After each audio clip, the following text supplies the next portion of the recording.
ఓం శ్రీ మహాగణాధిపతయే నమః. శ్రీ మహాసరస్వత్యే నమః. ఓం శ్రీ గురుభ్యో నమః. ఓం గురు బ్రహ్మ గురుర్విష్ణు గురుర్దేవో మహేశ్వరః. గురు సాక్షాత్ పరబ్రహ్మ తస్మై శ్రీ గురవే నమః. శ్రీ గురుస్వరూపిణ్యై శ్రీ మహాకాళీ మహాలక్ష్మి మహాసరస్వతి స్వరూపిణి దుర్గాంబికాయే నమో నమః. ఓం హయగ్రీవాయ నమః. ఓం శ్రీ మేధాదక్షిణామూర్తయే నమః. శ్రీ గురుదత్తాత్రేయాయ నమః. గురవే సర్వలోకానాం విషజే భవరోగిణాం నిధయే సర్వవిద్యానాం శ్రీ దక్షిణామూర్తయే నమో నమః.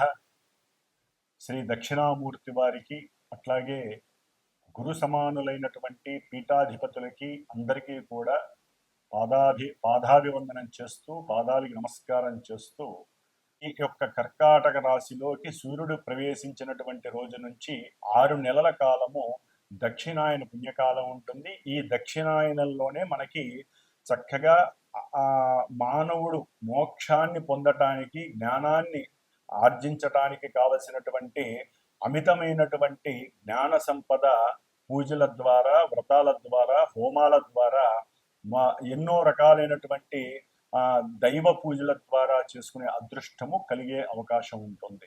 కాబట్టి ఈ యొక్క ఈ యొక్క కర్కాటక రాశిలో ఉన్నటువంటి సూర్యుడు ప్రవేశించిన తర్వాత 6 నెలల కాలము కూడా చక్కగా మానవులందరూ కూడా మనకు వచ్చేటటువంటి గణపతి నవరాత్రుల దగ్గర నుంచి అన్నీ కూడా దైవానికి సంబంధించినటువంటి కార్యక్రమాలు. ఎందుకంటే ఇక్కడ వర్షాకాలము శీతాకాలం అనేది మానవుని యొక్క ఆరోగ్యం పైన ప్రభావం చూపిస్తుంది. కాబట్టి దైవానికి సంబంధించినటువంటి ఆరాధనలు స్తోత్ర పారాయణలు అర్చనలు చేయటం ద్వారా చక్కటి ఆరోగ్యము మనఃప్రశాంతత కార్యసిద్ధి కలిగి జ్ఞానానికి మోక్షానికి కూడా కలగడానికి అవకాశం ఉంటుంది.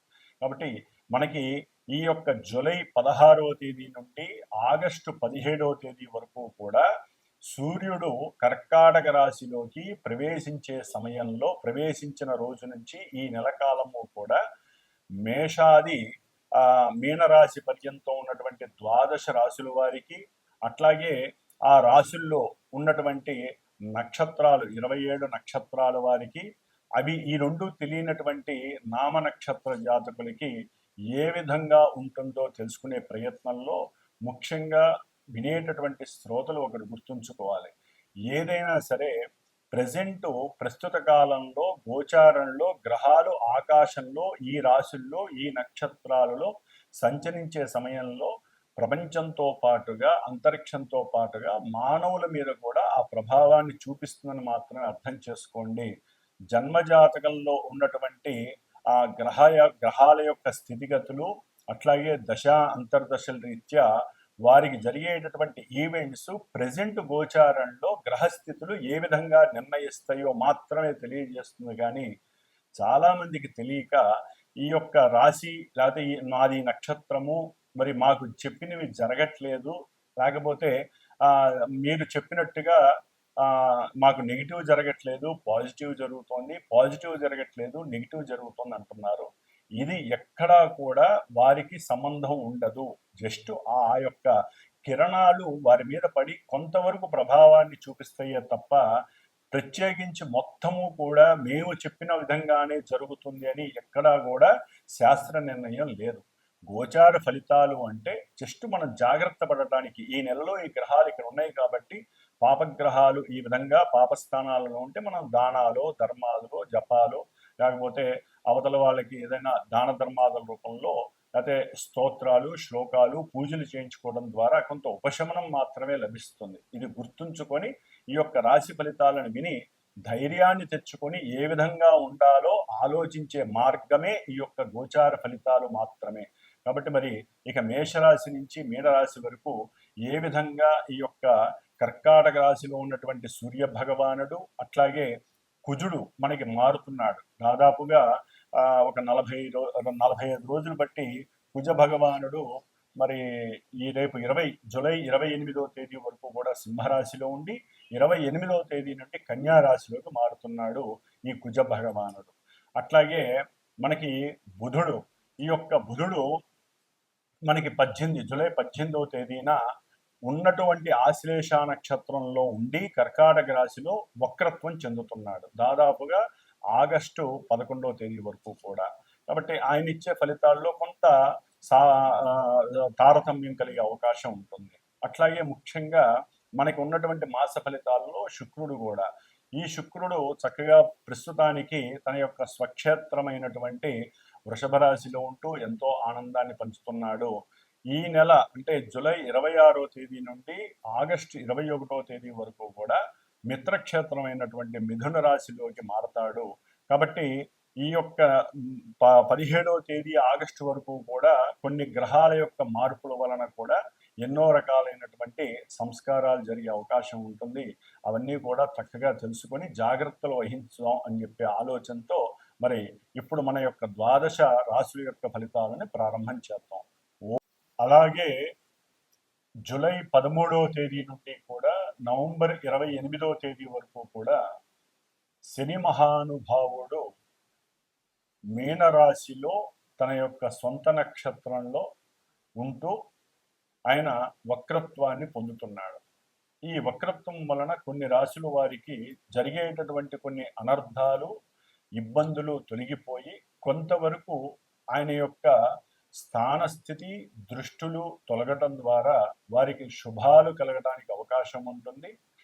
శుభాలు కలుగుతున్న కొన్ని రాశుల వారికి ఆయన యొక్క వక్ర దృష్టి, వక్రగ్రహ స్థితి వలన కొన్ని ఇబ్బందులు కలగటానికి కూడా ఆస్కారాలు ఉండే అవకాశాలు ఉన్నాయి. కాబట్టి జూలై 13వ తేదీ నుండి శనిగ్రహ వక్రత్వం, పాపగ్రహ వక్రత్వం కొంత అటు ప్రపంచానికి అట్లాగే కొంతమంది రాశులకి కూడా కొన్ని ఇబ్బందులని, విపత్తులని, అనర్థాలని కలుగజేయడానికి అవకాశాలు ఉన్నాయి.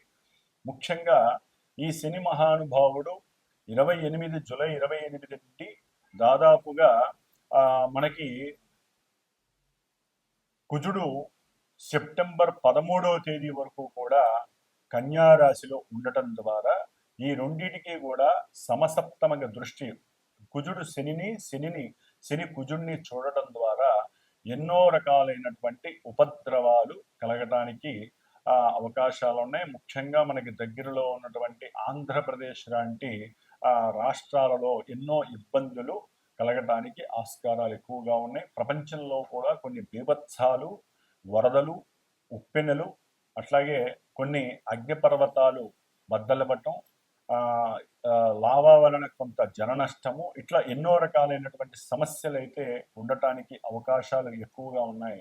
అట్లాగే మనకి ఇప్పుడు ప్రెజెంట్ ఈ జూలై 15వ తేదీ నుండి కూడా దాదాపుగా జూలై 15 నుండి మనకి ఒక 15 రోజులు, 16 రోజులు అంటే ఆగస్టు ఫస్ట్ వీక్ వరకు కూడా కాలసర్ప యోగ దోషము, అంటే గ్రహాలన్నీ కూడా సింహరాశి నుంచి కుంభరాశి మధ్యలోనే ఉండటం ద్వారా కొన్ని ఇబ్బందులు కలగటానికి అవకాశం ఉంది. అంటే మీకు సింహరాశి నుంచి దాదాపుగా కుంభరాశి వరకు ఏ గ్రహము కూడా ఆ యొక్క రాశిలో లేకపోవడం వలన కొన్ని రాశుల వారికి ఈ భావాలలో గ్రహాలు ఏది లేకపోవడం వలన ఆ గ్రహాలు ఇచ్చేటటువంటి భావాలు దెబ్బతినే అవకాశం ఉంటుంది. కాబట్టి అందరూ కూడా సుబ్రహ్మణ్యేశ్వర స్వామి వారి యొక్క ఆరాధనని మాత్రం మర్చిపోకుండా చేసుకోవటం ద్వారా కొన్ని ఉపద్రవాలని, ఇబ్బందుల్ని తొలగించుకునే అవకాశం ఉంటుంది. అట్లాగే దాదాపుగా 41 రోజులు మా యొక్క శ్రీమాత జ్యోతిషాలయ పీఠంలో నా ద్వారా నేను చేస్తున్నటువంటి ఈ యొక్క సుబ్రహ్మణ్యేశ్వర స్వామి వారి యొక్క పూజలు, కుజరాహు కేతువుల యొక్క దోష పూజలు దాదాపుగా 30 రోజులు పూర్తయి ఈ యొక్క జూలై 20వ తేదీన హైదరాబాద్లో మా పీఠంలో సుబ్రహ్మణ్య పాశుపత హోమంగా నవగ్రహ హోమము, లక్ష్మీ గణపతి హోమము, అంటే ఈ గ్రహాల యొక్క అనుసంధానంతో ఎవరైతే కొంతమంది యొక్క నక్షత్రాలు, రాశులు, దశాంతర్దశలు జరుగుతున్నాయో వీరికి సంబంధించినటువంటి పూజలు జరుగుతున్నాయి. వారికి హోమం కూడా జూలై 20వ తేదీన నిర్వహించడం జరుగుతుంది ఉదయం పూట.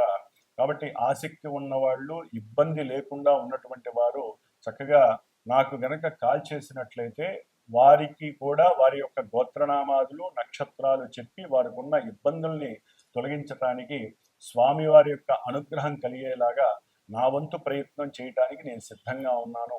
కాబట్టి ఎవరైనా సరే చేయించుకోలేనటువంటి వారు వారి ఇంట్లో కానీ దేవాలయాల్లో కానీ చక్కగా సుబ్రహ్మణ్యేశ్వర స్వామిని మాత్రం ఈ యొక్క ఆగస్టు ఒక 2-3 తారీఖుల వరకు కూడా ఆయన ఆరాధన చేసుకోవడం ఉత్తమం, పరమోత్తమంగా భావించి ఓం దుర్గా గణపతయే నమః, ఓం స్కంద గణపతయే నమః అనేటటువంటి ఆ మంత్రాన్ని గనక జపిస్తూ ఉంటే ఆ రాశులు వారికి ఇబ్బందులు కలగకుండా ఉంటాయి. ఓం సింహరాశి. సింహరాశి వారికి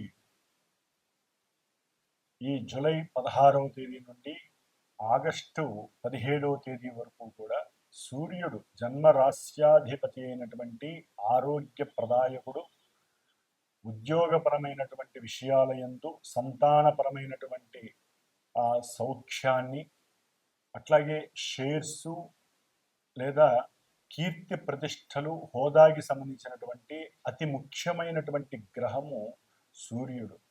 ఆరోగ్య ప్రదాత, ఆరోగ్యం భాస్కరాదిచ్చేదది. ఎటువంటి వారికైనా స్త్రీ పురుషులకి ఎవరికైనా సరే ఆరోగ్యాన్ని ఇచ్చేవాడు ఈ యొక్క సూర్య భగవానుడు.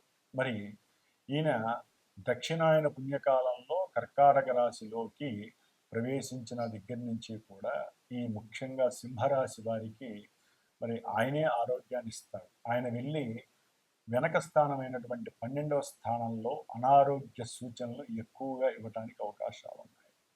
ముఖ్యంగా గుండెకి సంబంధించినటువంటి వ్యాధులు, ఊపిరితిత్తులకి సంబంధించినటువంటి శ్వాసకోశ బాధలని కలుగజేయటానికి, ఎందుకంటే ఆయనతో పాటుగా బుధుడు, మిత్రుడైనటువంటి బుధుడు కూడా కలిసి 12లో ఉండడం ద్వారా చేసేటటువంటి ఉద్యోగాదులలో పరాభవము, అట్లాగే అవతల వారి యొక్క మాటలు విని వీరికి ధన నష్టాన్ని కలుగజేయటం ఉద్యోగం ద్వారా, అది ముఖ్యంగా అయిన వాళ్ళే లేనిపోని మాటలు చెప్పటం, ఇన్కమ్ ట్యాక్స్ వాళ్ళకి వీరు కొంత మెసేజ్ ఇవ్వటం, దాని ద్వారా వీరు చేస్తున్న ఉద్యోగంలో వీరు పట్టుబడటము, లేదా వీరు తప్పు చేయకపోయినా వీరి మీద తప్పు చేసిన అభాండం వేయటం ద్వారా అవన్నీ కూడా కొంచెం లాంగివిటీ పడుతుంది, టైం పడుతుంది వీరు తప్పు చేయలేదు అని నిరూపించుకోవడానికి. దీని ద్వారా వీరికి ఉన్నటువంటి ఫోన్ రావడం ద్వారా, ఐటీ ద్వారా కావచ్చు, కొంతమంది సేల్స్ ట్యాక్స్ ద్వారా కావచ్చు, ఇన్కమ్ ట్యాక్స్ వారి ద్వారా కావచ్చు,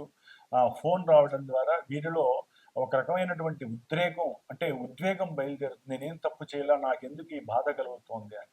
లేదా తప్పు చేసిన వాళ్ళకైనా సరే మరి తప్పదు, యుగో తగ్గదు కదా, వారి యొక్క కీర్తి ప్రతిష్టలు దెబ్బతింటాయని చెప్పి రకరకాల మూమెంట్స్లో వారు తప్పించుకోవడానికి కూడా కొంతమంది ప్రయత్నం చేయొచ్చు. ఎందుకంటే సూర్య భగవానుడు బుధుడు ముఖ్యంగా ధనకారకుడైనటువంటి, అంటే ధనానికి సంబంధించినటువంటి వారికి, ఎందుకంటే ఆయన గణితానికి కూడా ముఖ్య కారకుడు. మరి డబ్బు సంపాదించి అడ్డగోలుగా సంపాదించేటటువంటి వారికి మరి బుధుడు వక్రించి ఉండటం ద్వారా 12లో ఇంకొంచెం పాపత్వాన్ని ఎక్కువ చేస్తాడు, పాపి అయినటువంటి రవితో కలవటం ద్వారా. కాబట్టి రవి బుధుల యొక్క కంజంక్షన్ వలన వీరికి కొన్ని అనారోగ్య సూచనలు కలుగుతాయి, ఉద్యోగ భంగము కలుగుతుంది, ఉన్న ఉద్యోగంలోంచి తీసే అవకాశం కలుగుతుంది, కారణాలు తెలియవు. అట్లాగే ఒక్కోసారి వీరి ఆరోగ్యము కూడా వీరికి సహకరించక ఉద్యోగాలకి పంగనామం పెట్టి ఉద్యోగ రహితం కూడా అయ్యే అవకాశం ఎక్కువగా ఉంటుంది. సంతానంతో, కుటుంబంలో, గృహంలో విభేదాలు, తల్లితో ఎవరైతే ఈ సింహరాశి వారు ఉన్నారో తల్లితో కాస్త పరుషంగా మాట్లాడడం, ఆ మాటల ద్వారా వీరికి వచ్చేటటువంటి కొంతమందికి అయితే కనుక స్థిర చరాస్తుల విషయంలో కొన్ని కోల్పోతారు. ఆ తల్లిదండ్రులు వెళ్ళి ఎక్కడో అనాథాశ్రమాలకి రాయటము, లేకపోతే కాశీ లాంటి పుణ్యక్షేత్రాల్లో వీరి యొక్క ధనాన్ని తీసుకెళ్ళి ఇవ్వటము, ఇలాంటివి కూడా జరుగుతుంది. కాబట్టి సింహరాశి వారు కొంత అనుకూలమైనటువంటి వాక్కును ఉపయోగించాలి. ఎందుకని చదువుతున్నానంటే వాక్కని, ఇప్పటి వరకు సింహరాశి వారికి ఈ నెలాఖరు 28 వరకు కూడా, ఈ నెలాఖరు వరకు కుజకేతువులు చక్కగా రాశిలో ఉండి ఎన్నో ఇబ్బందులు పడ్డ వాళ్ళు ఉన్నారు. ఆరోగ్యపరంగా కావచ్చు, విద్యాపరంగా కావచ్చు, అట్లాగే ప్రయాణాల ఎందుకు కావచ్చు. ఇప్పుడు ఆయన ఈ నెలాఖరు తర్వాత ద్వితీయ క్షేత్రమైనటువంటి మరి శత్రు రోగ రుణస్థానమైనటువంటి కన్యారాశిలోకి ఆయన తన యొక్క చారాన్ని జరుపుతున్నారు. మరి రెండో స్థానంలో ఉండడం ద్వారా పరుషవాక్కులు ఎక్కువగా ఉంటాయి. అంటే అయిన వాళ్ళు కావచ్చు, బంధువులతో, ముఖ్యంగా బంధువులతో సై అంటే సై అంటారు. అది ముఖ్యంగా స్థిర చిరాస్తుల విషయంలో కావచ్చు. తండ్రి గారి యొక్క నాదని, ఆస్తి నాదని, ఇట్లా అన్నదమ్ముల మధ్య సఖ్యత ఉండదు. ఒకరికొకరు పోట్లాడుకుంటారు. శత్రుత్వం ప్రబలుతుంది. దాని ద్వారా లోపల ఈ యొక్క రక్తపూరితమైనటువంటి విద్వేషాలు పెరుగుతాయి. దాని ద్వారా రక్తం ప్రవహించే దానికన్నా అతిగా ప్రవహిస్తుంది. గుండె జబ్బులు అధికమవుతాయి. కాబట్టి ఓర్పుగా, సహనంగా ఉండటం సింహరాశి వారికి చాలా ఉత్తమమైనటువంటి లక్షణం. ఎందుకంటే ఆ సింహరాశి వారికి రాహుకేతువుల యొక్క ప్రభావం చాలా ఘోరంగా ఉంది. అష్టమంలో ఇప్పుడు శనీశ్వరుడు ఈ నెల 13 నుంచి వక్రిస్తున్నాడు. అంటే సప్తమంలో శని రాహుల యొక్క మిశ్రమంగా మనం భావించాలి. దీని ద్వారా పెళ్లి అవ్వాల్సిన వాళ్ళకి పెటాకులే అవకాశం కూడా కలుగుతుంది. పెళ్ళైన వాళ్ళకి విడిపోయే అవకాశం కూడా కలుగుతుంది. అంటే ఇది భయపెట్టడానికి చెప్పట్లేదండి. గ్రహాల యొక్క విన్యాసాలు ఇంత ఘోరంగా ఉన్నాయి సింహరాశి వారికి. కొంతమందికి బాగానే ఉంది కదా, వాళ్ళు మెసేజ్లు చేయొచ్చు, మాకు ఎందుకు మీరు ఇట్లా బెదరగొడుతున్నారని. ఇది బెదరగొట్టడానికి చెప్పడం కాదు, భయపెట్టడానికి చెప్పడం కాదు. గ్రహాలు ఈ విధంగా ఉన్నాయి కాబట్టి ఈ రాశుల వారు ఈ విధంగా మీరు సంయమనం పాటించమని చెప్పడానికే మేము చెప్తూ ఉంటాం. కాబట్టి దీన్ని అపార్థంగా ఎవరూ స్వీకరించదు. వినండి. కొంతమందికి నచ్చకపోవచ్చు, వదిలేసేయండి. దానికోసం మీరు అనవసరంగా మీ సమయాన్ని కేటాయించటం, కామెంట్స్ రూపంలో రాయటం, లేకపోతే ఫోన్లు చేసి ఎవరితోనైనా మాలాంటి గురువులతో మాట్లాడటం, ఇలాంటివి దయచేసి చేయకండి. ఎందుకంటే జాతకాలు, అసలైనవి జాతకాలు ఉంటాయి. మీ జాతకంలో ఏ గ్రహస్థితి అనుకూలంగా ఉందో, ఇంత సింహరాశి వారికి కొంతమంది కలిసి రావచ్చు, రాజకీయ నాయకులకి కొంతమందికి కలిసి రావచ్చు. కాబట్టి ముఖ్యంగా సింహరాశి వారికి లాభంలోకి శుక్రుడు ప్రవేశిస్తున్నాడు ఈ నెల 18వ తేదీ తర్వాత, ఈ నెల 26వ తేదీ తర్వాత. లాభంలో గురువు యొక్క, శుక్రుడు యొక్క కంజంక్షను వీరికి చాలా ఉన్నతమైనటువంటి వ్యాపారంలో వృద్ధిని, వ్యాపార లాభస్థితిని కలుగజేస్తోంది. ఏదైనా భార్య యొక్క పేరు మీద కానీ, భర్త యొక్క పేరు మీద కానీ ఉన్నటువంటి ఆస్తులు ఏదైతే ఉన్నాయో వాటి యొక్క అమ్మకాలలో లేటు జరుగుతున్నట్లయితే అవన్నీ కూడా అమ్మకాలు ఏదో రకంగా వెళ్ళిపోతే చాలని చెప్పి అమ్మేసేసి చక్కటి లాభం కలుగుతోంది.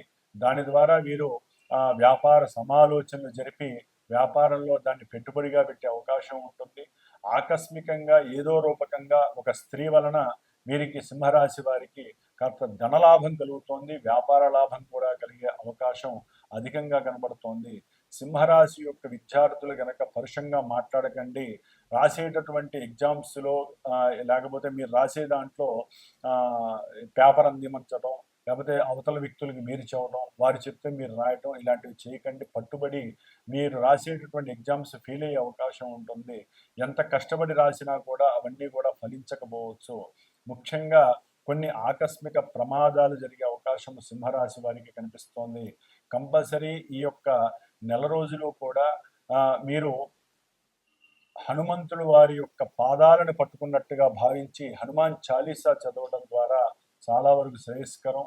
అట్లాగే ముఖ్యంగా ఈ యొక్క సింహరాశి వారికి ఈ నెల 20వ తేదీన మరి ఆల్రెడీ 41 రోజులు సుబ్రహ్మణ్యేశ్వర స్వామి యొక్క పూజలు జరుపుతున్నాము.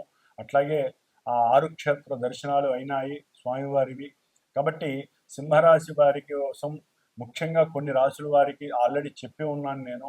వారు తప్పకుండా సింహరాశి వారైతే కనుక ఈ రాహుకేతువుల యొక్క బెడద నుంచి తప్పించుకోవడానికి సుబ్రహ్మణ్య పాశుపత హోమం ఈ నెల జూలై 20వ తేదీన ఆచరిస్తున్నాను నేను. కాబట్టి దానికి మీ గోత్రనామాదులు ఎవరైనా సరే ఉన్నట్లయితే కనుక మీ యొక్క ఏదైతే దోషము, లోపము ఉంటుందో దాన్ని చక్కగా తెలియజేయండి. దాని ప్రకారం హోమం చేస్తాం. వచ్చేవాళ్ళు చక్కగా రావచ్చు హోమానికి.